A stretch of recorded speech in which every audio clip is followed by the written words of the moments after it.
احرام میں سلا ہوا کپڑا پہننا کیسا ہے؟ چنانچہ کس طرح کے کپڑے کا استعمال احرام میں یہ موجب جنایت نہیں ہے۔ یعنی اس سلسلے میں حکم یہ ہے کہ ہر وہ کپڑا جو بدن یا کسی عضو کے برابر اس طرح بنایا جائے کہ وہ پورے بدن یا کسی عضو کا احاطہ کر لے، اور اس کپڑے کو معمول اور عادت کے مطابق استعمال کیا جائے تو ایسا کپڑا محرم مرد کے لیے استعمال کرنا منع اور موجب جزا شمار کیا جائے گا،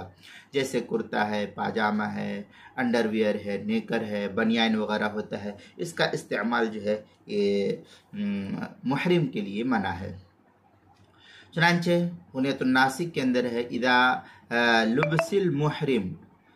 الذکر المخیط وهو الملبوس المعمول على قدر البدن، اس طریقے کے الفاظ ہے غنیۃ الناسک صفحہ 250۔ اسی کے ہم سے عبارت فتاوی ہندیہ جلد نمبر 1 صفحہ نمبر 242، فتاوی شامی جو زکریہ بک ڈپو دیوبند کا ہندی نسخہ ہے اس کی تیسری جلد صفحہ 499، کتاب المسائل تیسری جلد صفحہ 172، عنوان ہے